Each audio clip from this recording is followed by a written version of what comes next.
In a time long past, in a world not unlike our own, a small village nestled in a peaceful valley faced a great threat. The villagers, tall and sturdy beings, lived in harmony with the land, growing crops and tending to their herds. But every year, as the harvest season drew near, they trembled in fear, for the mountain giants would descend from their high craggy homes to pillage and destroy. These giants were fearsome creatures, towering twice the height of the tallest villager, with hands like boulders and feet that shook the ground. They took whatever they wanted, leaving the villagers with nothing but despair. One day, as the villagers prepared for the coming raid, a strange visitor arrived.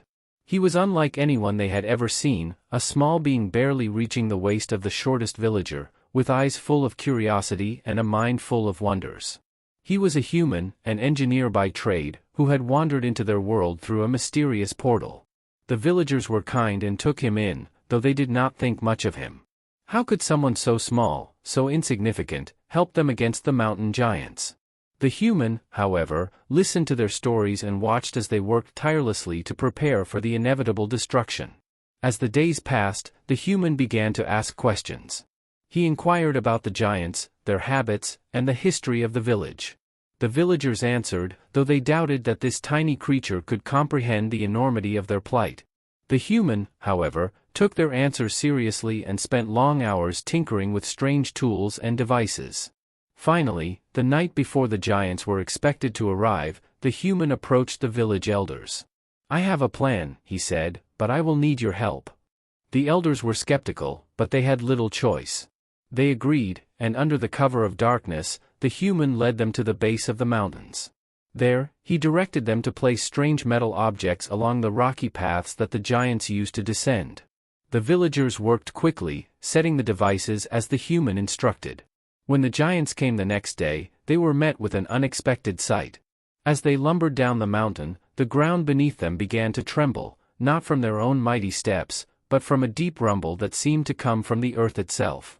The humans' devices had triggered a series of controlled explosions, causing the very mountain to shake and collapse. The giants, caught off guard, stumbled and fell as the rocks beneath them gave way.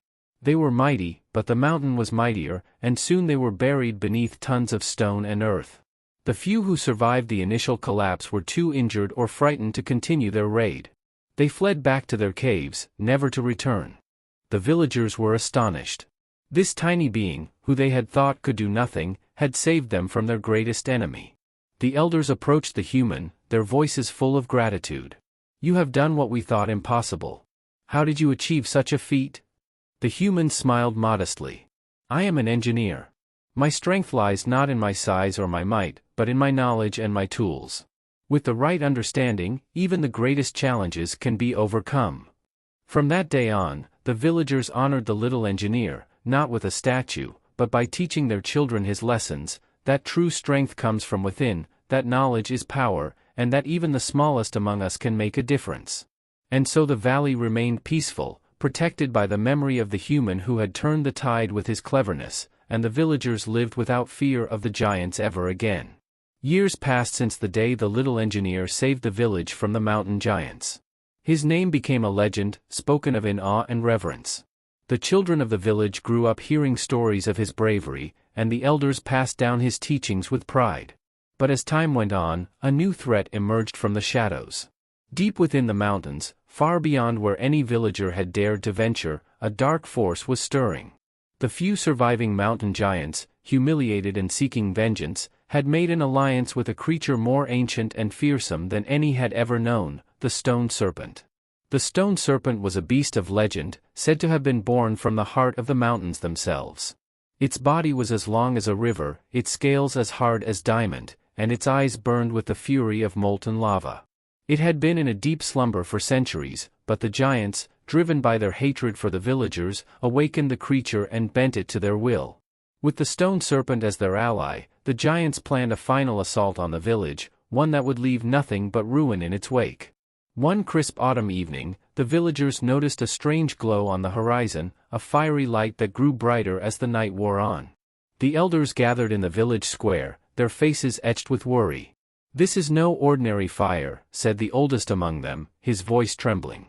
"It comes from the mountains." The villagers feared the worst. They knew the giants had not forgotten their defeat, and now it seemed they had returned with a vengeance. But there was no sign of the little engineer. The portal that had brought him to their world had closed long ago, and he had returned to his own land, leaving behind only memories and the lessons he had taught them. Desperate, the elders called upon the younger villagers who had shown promise in learning the ways of the engineer. These were the first generation to grow up under the little engineer's teachings, and while they lacked his experience, they had his knowledge and tools. The young villagers, led by a clever girl named Ira, set to work. They knew they could not face the giants and the stone serpent head-on. Their only hope was to outsmart them.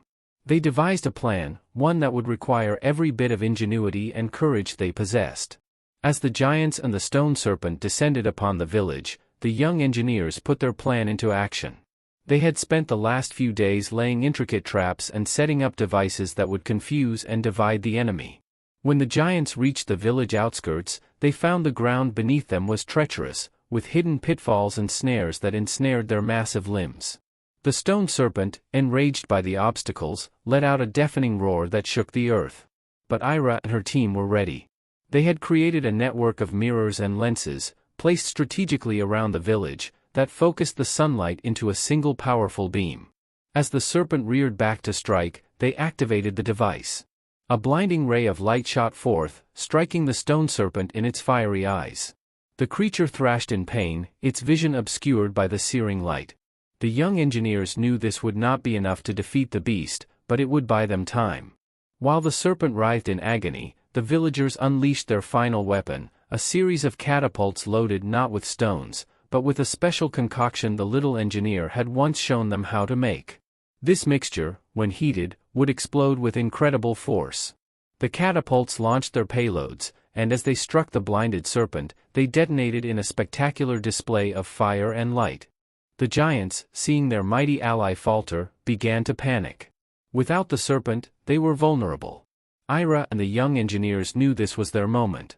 They had prepared for this as well, and with a signal from Ira, they triggered a final trap. The ground beneath the giants crumbled, revealing a massive pit filled with the same explosive mixture.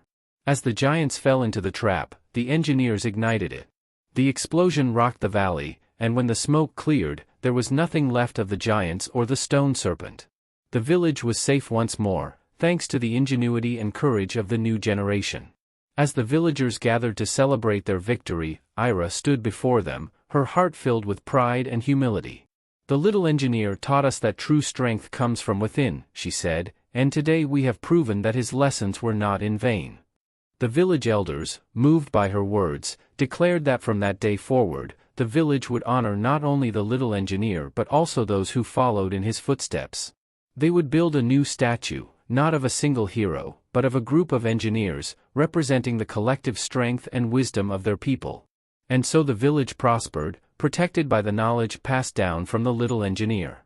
They knew that no matter what challenges they faced, they had the tools, the knowledge, and the unity to overcome them. And the legend of the little engineer lived on, inspiring future generations to use their minds, their hearts, and their hands to build a better world.